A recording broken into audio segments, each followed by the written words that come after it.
Olá, Wallace, tudo bem? Bem-vindo ao Jornal da Fórum. Opa, boa tarde, Miguel, a Ana e Yara, tudo bem? Joia. Tudo bem. Boa tarde. O Wallace, hoje teve esse acordo, né? Pelo menos foi assinado, né, um acordo Mercosul com a União Europeia. Eu queria te perguntar o que você acha disso.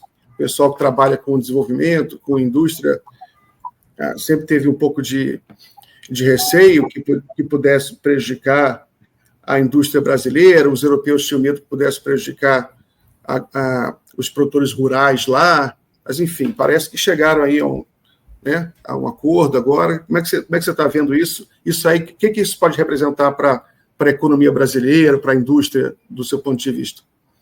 Eu acho que ainda tem muito chão pela frente, né? É um primeiro passo do que foi feito, a assinatura agora de um entendimento sobre o acordo, e isso ainda vai ser internalizado, né? Vai ser votado pelo Parlamento Europeu, ainda tem um processo longo ainda, uma compreensão maior dos impactos que isso vai ter, tanto para a economia brasileira como também para a economia europeia.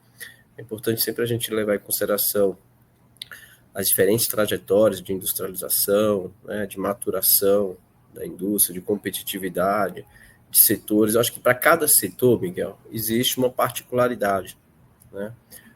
Do ponto de vista político, é uma vitória muito grande do presidente Lula, do ponto de vista político, né? De um diálogo, de um momento que você tem um processo de acirramento muito grande entre as nações. E esse diálogo que o presidente Lula coordenou mostra mais uma vez o poder que o presidente Lula tem de levar o Brasil para um protagonismo, né? Em defesa da democracia, em defesa das relações diplomáticas, em defesa das relações políticas, né? E do ponto de vista setorial, acho que ainda tem um processo aí da gente compreender melhor os impactos que isso vai ter para a indústria, especificamente falando. Wallace, eu queria falar de um outro acordo que também fez muito barulho, que foi a sinergia do Brasil, do governo brasileiro, com a nova Rota da Seda. Do ponto de vista da indústria, sobretudo daquele projeto, a nova indústria, né, a neoindústria brasileira, quando é que a gente pode começar a vislumbrar resultados práticos, Wallace? O Brasil não aderiu à Rota da Seda, né? É importante. A sinergia, né, que ele fez. Isso é interesse. Veja, o que o Brasil apontou ali foram cadeias produtivas específicas que a gente está trabalhando na nova indústria Brasil, né? O presidente Lula e o vice-presidente e ministro Geraldo Alckmin apresentaram uma proposta, um documento, em que a gente tem ali cadeias produtivas que estão vinculadas à NIB, às 6 missões, em que o Brasil tem interesse em fazer parcerias estratégicas, como formação de joint ventures, com transferência e internalização de tecnologia. Se não for dessa natureza, não é do interesse do Brasil esse tipo de parcerias, né? Não é do interesse do Brasil ser um mercado em que os países, não só a China, tá, Yara, o mundo inteiro, qualquer país, a gente não pode hoje tratar nenhum tipo de acordo que faça do Brasil, né, um país apenas em que seja um mercado de despejo de produtos. O Brasil precisa ter parcerias consolidadas, estratégicas, com sinergias em cadeias produtivas estratégicas que propicie a retomada do protagonismo da indústria nacional, da indústria instalada no Brasil, para se adensar tecnologicamente falando, né? Para que ela avance, para que os investimentos produtivos se intensifiquem, para que a indústria brasileira ela tenha um processo de adensamento de cadeia produtiva. Então, qualquer acordo, o Brasil precisa se impor e mostrar quais são os seus interesses, quais são suas cadeias produtivas, especificamente com a China, houve essa apresentação dessa proposta de cadeias produtivas específicas. Ótimo, Ana. Quero pegar um pouco pela essa área também aí da nova industrialização, né, brasileira, ou a neoindustrialização brasileira. E eu vi que esse ano de 2024, que o segundo ano do governo Lula, foi o ano de colocar para andar, né, esse projeto, Wallace. Eu vi que não está ainda plenamente em andamento todos os fatores. Então, eu queria que você explicasse para a gente, para a nossa audiência, o que é esse projeto, que o presidente Lula fala que é um dos estruturantes, né, do seu governo, e o que se pretende aí para o futuro, para a segunda metade do governo Lula, dentro dele aí, da nova industrialização. Tá bom, Ana. É bem interessante porque, veja, a Nova Indústria Brasil, ela foi apresentada, primeiro ela é resultado de um diálogo amplo com a sociedade, né? Ela não foi feita a quatro mãos ou em quatro paredes. A Nova Indústria Brasil, ela foi resultado do Conselho Nacional de Desenvolvimento Industrial, CNDI, que é composto por 20 ministérios mais o BNDES e 21 representantes da sociedade civil, entre Sindicato dos Trabalhadores, entidades produtivas. Esse diálogo resultou em um documento que foi apresentado pelo vice-presidente, né, ministro que lidera essa pauta, em janeiro.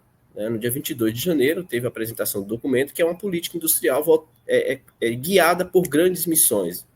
A missão 1, as cadeias agroindustriais; a missão 2, complexo econômico industrial da saúde; a missão 3, infraestrutura, saneamento, moradia e mobilidade; a missão 4, transformação digital; a missão 5, transição ecológica, né?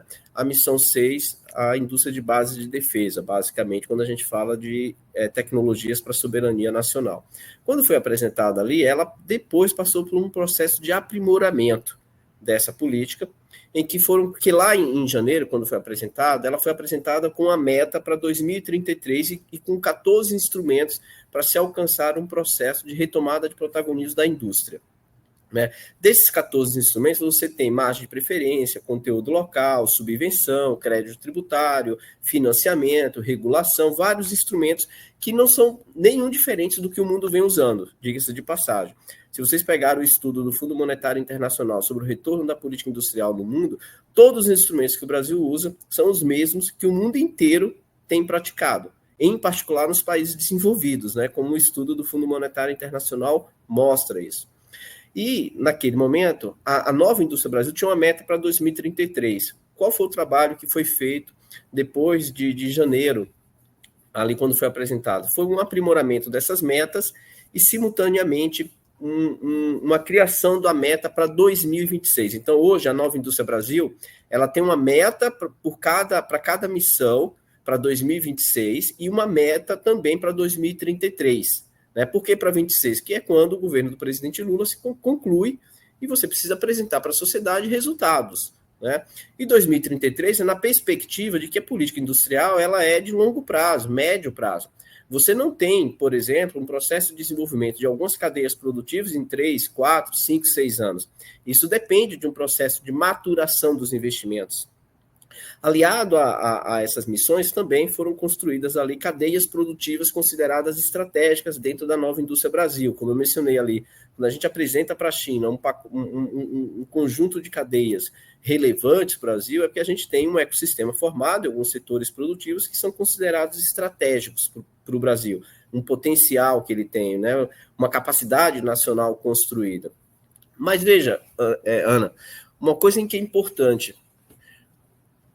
Essa construção não significa dizer que a nova indústria não estava acontecendo. Você não tem hoje, por exemplo, um crescimento acumulado da indústria de 3,4% este ano, o maior crescimento dos últimos 10 anos da indústria, tirando ali após pandemia, porque você tem uma base de comparação muito baixa, 4,5% e a indústria cresceu 4,1%, ou seja, não recuperou nem o que caiu no ano anterior, na época, então você não conta isso, mas dos últimos 10 anos é o maior crescimento que a indústria vai ter. Isso, um crescimento extremamente virtuoso, porque ele está sendo puxado pelo setor de bem de capital, que são máquinas, equipamentos, é um investimento produtivo, e pelo bem de consumos duráveis, que é a população voltando a consumir bens como linha branca, linha marrom. Né? Hoje, por exemplo, o setor de eletroeletrônicos, o setor de eletrodomésticos, tem uma taxa de crescimento hoje, este ano, de 25%, é a maior dos últimos 10 anos.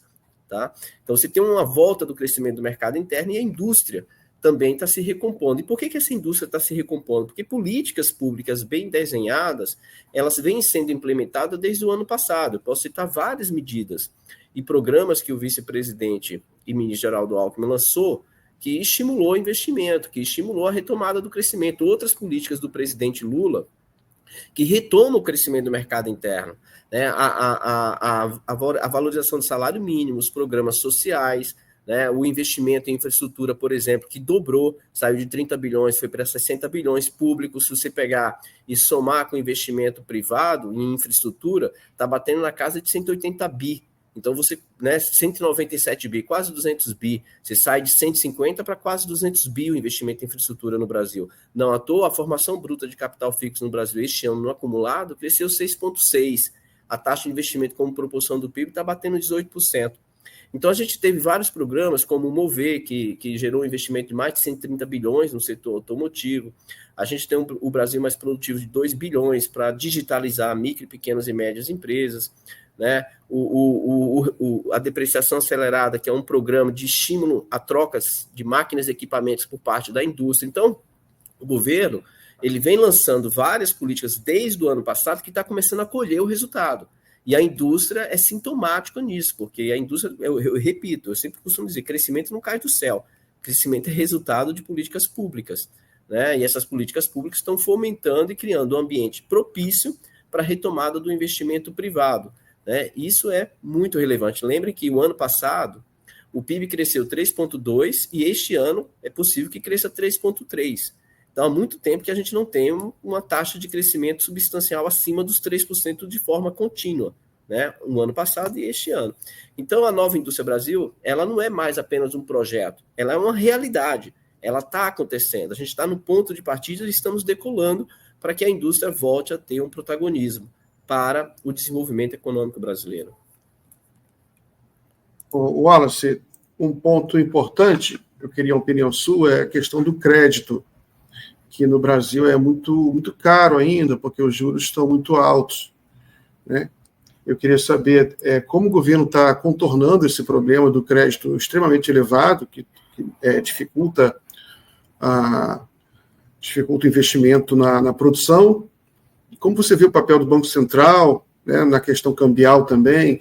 Saiu até uma notícia ontem em que fala que o Banco Central interviu 133 vezes para conter o dólar no governo Bolsonaro e no governo Lula só uma. E esses últimos dias foram um pouco nervosos em função da volatilidade cambial. O dólar hoje está a mais de R$6 ainda. Queria saber como é essa questão cambial e do crédito, né, que as duas são políticas do Banco Central. Quer dizer, o Banco Central influencia de forma determinante esses dois fatores. Como é que você está vendo isso?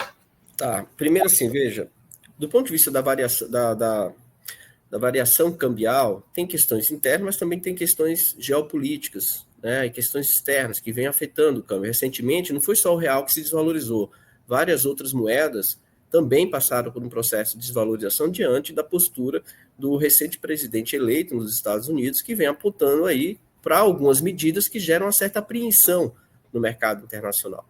Essa apreensão gerou um processo de desvalorização cambial no mundo inteiro, inclusive no Brasil. Esse é um ponto e a gente não tem como controlar isso. Isso é uma dinâmica internacional. Segundo, tem as questões internas. Existe toda uma pressão, porque aí entra, Miguel, duas realidades no Brasil. E isso foi muito debatido pela própria imprensa essa semana. Tem uma realidade de um país que está com o PIB crescendo, com geração de emprego com 6,2%, uma das menores na história, com a pobreza e a pobreza extrema indo no seu mínimo histórico, né, com o mercado interno crescendo, com todos os indicadores de investimento, de crescimento industrial retomando. E do outro lado, você tem uma realidade de um mercado, chamado mercado financeiro, que não está contente com isso, que vê isso um problema. E aí o Banco Central também, de certa forma, vê isso como um problema, porque vê isso como um processo de pressão inflacionária ou de alteração das expectativas que faz com que a taxa de juros tenha uma elevação. Algumas questões precisam ser levantadas nesse debate. Primeiro qual que é a origem da demanda, da inflação no Brasil? Esse é um debate fundamental. A inflação ela é resultado de preços administrados, é resultado da seca, é resultado, por exemplo, de variação cambial, é resultado, né, de alteração de preço de commodities no mercado internacional, porque se a gente tiver essas variáveis como pressão do preço, a minha pergunta básica é como é que o aumento dos juros vai resolver isso? Por que o aumento dos juros vai resolver o problema geopolítico? Por que o aumento dos juros vai resolver o problema da seca em relação especificamente à inflação, tá? É isso que eu estou colocando.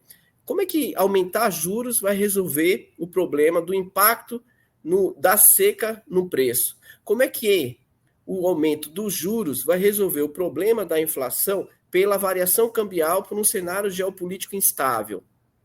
Percebe? Eu acho que a lógica de você conduzir a política monetária no Brasil precisa ser questionada. Porque veja, aumentar juros parte-se do princípio que a inflação é de demanda. Você tem um país que, antes de 2023, nós tivemos 3 anos de taxa negativa de crescimento econômico. Pegue 2015, 2016 e 2020, você tem ali mais ou menos 10% de taxa negativa de crescimento. E aí, se você pegar depois, 2017, 18, 19, 20, 21, você vai ter ali mais ou menos 11 a 12% de crescimento. 2% no total de crescimento, dividido pelos períodos, você não vai ter nem meio ponto percentual de crescimento. Com os setores do setor da produção com capacidade ociosa muito grande. Portanto, a pergunta que eu quero fazer é: como que o Brasil está crescendo acima do seu potencial, que chega a um ponto de pressionar pela inflação de demanda, e isso exige um aumento dos juros? Então, eu acho que há, na minha avaliação, uma coordenação, uma condução da política monetária equivocada em manter uma taxa de juros extremamente elevada com o argumento de que o descontrole fiscal gera essa problemática. O entrevistado anterior, que estava aqui, eu ouvi um pouquinho, ele fez uma fala no final muito importante. Se o mercado cobra tanto um ajuste fiscal, que cobre pelo fim da desoneração da Folha e pelo PS. Porque só isso aí dá quase 40 bi de rombo público. E veja, nenhuma dessas duas políticas tem efetividade e tem interesse público. O PS foi criado na pandemia. Qual que é a razão do PS existir? A desoneração da Folha para um país que está com a taxa de desemprego de 6,2%, qual é o interesse público disso? A Secretaria de Política Econômica, coordenada pelo Guilherme Mello, né, o secretário Guilherme Mello, mostrou e fez um estudo mostrando isso, que não tem interesse público. E, no entanto, como disse o ministro Fernando Haddad, defendemos a democracia e aceitamos o jogo democrático. O Congresso aprovou, o governo teve que implementar. Mas isso gera um custo de 40 bilhões. O ministro Fernando Haddad avisou desde o início que a aprovação dessas duas medidas geraria uma instabilidade fiscal. E é o que está acontecendo. É o que está acontecendo. Aí a solução para tudo, para o mercado, é aumentar juros. Aumentar juros, veja, além desses 40 bilhões, se você aumenta um ponto percentual do juros, você está botando 40 bilhões a mais do serviço da dívida no déficit fiscal. Você está gerando um rombo fiscal. Você está aumentando o déficit fiscal. Além disso, veja a problemática. Você aumenta juros, contrai o crescimento econômico, você reduz a receita. Então você vai aprofundar, você vai aumentar os gastos por causa do serviço da dívida em um ponto percentual e ainda reduz a receita do Estado, porque você está reduzindo o crescimento econômico. Percebe que é contraditório esse tipo de raciocínio, esse tipo de condução de uma política monetária e de defesa, mas ela tem uma lógica. Ela tem uma lógica, porque você aumenta a rentabilidade dos ativos financeiros, de uma minoria que compra esses ativos financeiros. Talvez de uma minoria que, por exemplo, reprova no mercado financeiro a condução da política econômica que gera o crescimento, que é o que a imprensa está colocando, que existem duas realidades, né? Dois mundos. Um mundo de crescimento, de geração de emprego, de redução da pobreza, e o outro mundo que não está contente com essa realidade, mas que ficaria contente em aumentar a taxa de Selic de um ponto percentual. Wallace, eu quero trazer uns comentários aqui, olha, da nossa audiência. O Júnior comenta: professor Wallace, você escreveu um ótimo artigo sobre a cadeia global de valor do café. O que já foi possível fazer nas várias cadeias globais que o Brasil está inserido? Aí tem outros comentários aqui, mas eu vou até deixar a pergunta aí que eu achei interessante para você falar sobre essas cadeias de valor do Brasil aí. Veja, o café, como muitas outras cadeias produtivas, elas estão inseridas na missão 1, cadeias agroindustriais. Qual um dos grandes desafios do Brasil? É fazer com que o produto bruto no Brasil agregue valor. Na questão do café, o Brasil hoje é um dos maiores mercados internos, é o segundo maior mercado interno consumidor do mundo, mas é o primeiro produtor e o primeiro exportador de café do mundo. Entretanto, quando a gente pega a pauta exportadora do Brasil, a gente não exporta café processado. Então, uma forma de você agregar mais valor nessa cadeia produtiva é fazer com que a gente ganhe mercado internacional exportando café processado. Né? Então, tem vários instrumentos e políticas que a gente vem trabalhando para tentar fazer com que a gente consiga agregar valor, não só nessa cadeia, mas em várias outras cadeias. Né? Isso é muito importante. O Brasil não pode, né? Por exemplo, o petróleo. O petróleo, o Brasil hoje é um dos maiores exportadores de petróleo brutos do mundo, tem uma das maiores petroleiras do mundo, está entre as 10 maiores petroleiras do mundo, mas é petróleo bruto. Quando é que o Brasil vai começar a inverter a lógica de agregar valor, né, para ter petróleo refinado? A Petrobras está no seu plano de investimento retomando esse investimento em refinarias, em agregar valor na sua cadeia produtiva. É importante a gente lembrar que o Brasil, depois de 2014, 15, abandonou por completo políticas industriais. Por isso que quando eu vou em debates, quando eu vou em eventos, representando o Ministério da Indústria, representando o governo, e eu ouço as críticas sobre políticas industriais que não deram certo, minha primeira pergunta é: houve continuidade da política industrial? Porque se não houver continuidade da política industrial e ela foi interrompida, você não pode me cobrar resultado dependendo do setor produtivo que nós estivermos falando. Porque o prazo de maturação dos investimentos não foram alcançados, interromperam essa política, ela não se transformou em política de Estado. Então, essas políticas, elas precisam de um prazo de maturação. Eu costumo dizer que o que o governo do presidente Lula e do vice-presidente Alckmin vem fazendo é justamente plantando as sementes para a retomada do protagonismo industrial. Está colhendo resultado agora com crescimento, mas isso precisa se manter para estimular o investimento produtivo, para estimular o investimento em inovação. Eu queria retomar aqui uma questão que o Miguel levantou. Miguel, para você investir, você precisa de linhas de créditos atrativas. Você precisa de crédito barato. Se você eleva juros, você está dizendo para o capital, você está dizendo para o setor produtivo que é melhor ele ir para ativo financeiro do que ficar correndo risco no investimento produtivo. É uma sinalização muito óbvia que não vale a pena investir no setor produtivo, porque é mais barato você especular, é mais barato você ganhar com juros, que é a lógica do rentismo. E aí, veja, um dos instrumentos da Nova Indústria Brasil é o Plano Mais Produção, que é um conjunto de linhas de crédito do Banco do BNDES, do Banco do Brasil, da Caixa Econômica, FINEP, Embrapi, Banco Amazonas e o BASA. E o BASA. O BNB e o BASA. Esses 5 bancos, eles têm um conjunto de linha de créditos para a indústria de 507 bilhões de reais entre 23 e 26, que está dentro da Nova Indústria Brasil. Só de crédito. Só de crédito. Agora, veja, qual é o crédito mais adequado para a indústria nesse momento? É o que a gente chama, né, a mais inovação, que é uma linha de crédito, que é a TR, que é uma taxa de juros referencial mais o spread, dá mais ou menos 3,8.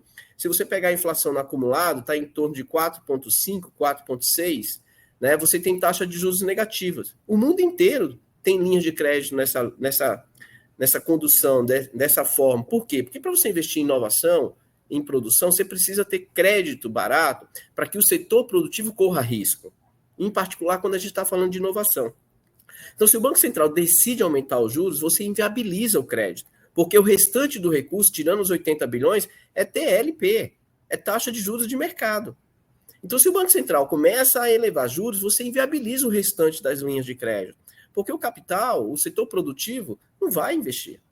Você inviabiliza o investimento produtivo. Então, isso é muito arriscado, o que está sendo feito. Miguel, se tiver tempo de mais uma pergunta, como que essa situação pode mudar, vai mudar com a nova presidência do Banco Central, com o Galípolo?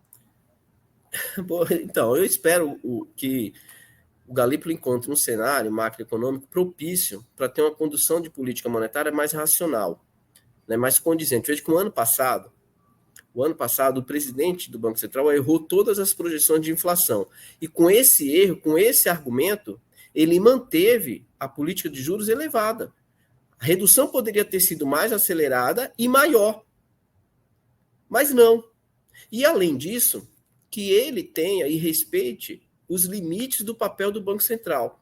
Você não vê o presidente do Banco Central americano, do Fed, dando opinião sobre a política fiscal. Você não vê o presidente do Banco Central norte-americano, do Fed, em um jantar com o governador de um determinado estado se oferecendo para ser secretário da Fazenda. Você não vê um presidente do Banco Central emitindo opinião sobre reforma trabalhista, sobre a jornada 6x1, 5x1. Mas nós temos um presidente do Banco Central que é especialista em tudo. Então eu espero que tenhamos um Banco Central que respeite os limites da condução da política monetária e também, né, tenha um mínimo de coerência com o processo de inflação e o tipo e origem de inflação. Wallace, uma última pergunta aqui sobre a Coreia do Sul. Eu sei que você morou lá um tempo. Você morou lá um tempo e agora teve essa confusão toda, uma tentativa de golpe. O presidente lá deve sofrer, vai sofrer um processo de impeachment. Mas como é que você viu? O que você entendeu daquela situação toda? Eu espero, para mim era natural aquilo acontecer. Não é surpresa nenhuma. Né? Não é surpresa nenhuma. Por quê? Porque, veja, o presidente Yoon, ele é um ex-procurador, né, que implantou uma espécie de lava-jato na Coreia do Sul. Ao contrário do Moro no Brasil, ele ganha a eleição, ele consegue ganhar a eleição com uma diferença muito pouca. Menos de 1%. Isso foi em 2022, eu estava morando lá nessa época. A Coreia tem um histórico de instabilidade política. Né? Teve golpe em 61, depois teve o assassinato do presidente Park, depois teve um processo de prolongamento da ditadura até 1993, uma redemocratização, mas com presidentes, né, que sofreram impeachment, outros que foram presos. Então tem um histórico de instabilidade política, mas essa instabilidade política nunca afetou a estrutura industrial coreana. Eles respeitam muito isso. A estrutura industrial coreana sobrevive, ela é muito consolidada. Mas, veja, o presidente Yoon, quando ele ganha a eleição, ele ganha, mas com um parlamento muito fraco. E as medidas que ele foi adotando gerou um descontentamento na sociedade coreana e um enfraquecimento político por parte dele. Tanto é que na eleição do ano passado do parlamento, ele perdeu a maioria. O Partido Democrata domina o parlamento. E o Partido Popular, que é da base do presidente Yoon, perdeu muito. Né? E aí, ele sempre teve uma postura um tanto quanto difícil de relação com a lógica do parlamento e com as instituições. E diante dessa instabilidade, né, ele se coloca numa situação de declarar a lei, né, de tentar endurecer, mas como era previsível, Miguel, não tinha condições de ele manter isso, porque ele não tem força no Congresso. Ele não tem, seria derrubado muito fácil isso. A maioria hoje do parlamento está dominada pelo Partido Democrata, que é um partido mais progressista na Coreia. Você tem dois partidos. Tem dois partidos. Tem o Partido Popular, né, que é o que o presidente Yoon pertence, e tem o Partido Democrata, que é o partido que era do presidente anterior, do presidente Moon, né, que o seu indicado perdeu a eleição, que foi o Lee, que hoje é o líder do Partido Democrata. A eleição na Coreia, o mandato na Coreia são de 5 anos e não existe reeleição. Não existe reeleição na Coreia. Então, o presidente Moon eu considero um dos melhores presidentes do período recente da Coreia do Sul. Um presidente muito parecido, né, na minha avaliação, com alguns políticos do governo do presidente Lula, muito preocupado com as questões sociais. O anterior, né, que você fala. Isso, o presidente anterior. Da época do Trump. A eleição da Coreia envolveu uma questão, ele tentou corrigir, na época, um problema de déficit habitacional e tarifou o mercado habitacional, mercado imobiliário, principalmente os ricos. Isso gerou uma lógica de instabilidade, de especulação imobiliária, que pesou muito para ele. Esse foi um ponto muito ruim para ele. O outro foi uma tentativa de retomada de relação diplomática com a Coreia do Norte e com a China, que para os coreanos tem uma avaliação, dependendo da ala social que a gente estiver falando, de rejeição. E isso pesou na eleição de 2022 e acabou resultando em o indicado dele perder, que é o presidente Lee, que era o candidato Lee, mas por um percentual muito pequeno, muito pequeno. E aí tem outras particularidades da Coreia do Sul. Mas o presidente Yoon, desde o princípio, sempre se mostrou um presidente frágil, né, politicamente falando. E isso está se consolidando. Então, para mim, que estava ali, que acompanha, óbvio que não acompanho mais com tanta, né, profundidade por causa do trabalho, hoje, mas acompanho, sempre leio jornais, sempre tenho muitos amigos na Coreia, isso era previsível. Isso era previsível, que ele se fragilizaria ao longo do seu mandato. Muito bom. Wallace, muito obrigado, então, pela entrevista. Bom final de semana para você, bom trabalho aí, muita sorte. Obrigado, Miguel, Yara, a Ana. Estou sempre à disposição para poder dialogar sobre a política industrial, sobre os projetos que o governo do presidente Lula vem fazendo. Só para finalizar, eu queria dizer assim, olha, dado que o presidente Lula herdou, podem escrever o que eu estou dizendo. O que está se conseguindo fazer é milagre. É milagre. Um país não cresce 3%, 3,2% no passado, 3,3% com retomada da indústria, com a redução da desigualdade, com geração de emprego à toa. Né? Eu sei que para muitos, pode ser melhor, pode, mas o que está sendo feito não é porque eu estou no governo, não é porque eu sou secretário, eu tenho muita clareza do que eu estou falando, do que eu estou vendo. É algo extraordinário e tem um governo muito empenhado em avançar, em melhorar, e em particular falando da política industrial, a gente tem muita expectativa que teremos muito sucesso nos resultados da indústria. Muito bem. Obrigado, Wallace. Valeu, gente. Tchau, tchau. Bom final de semana. Que cair.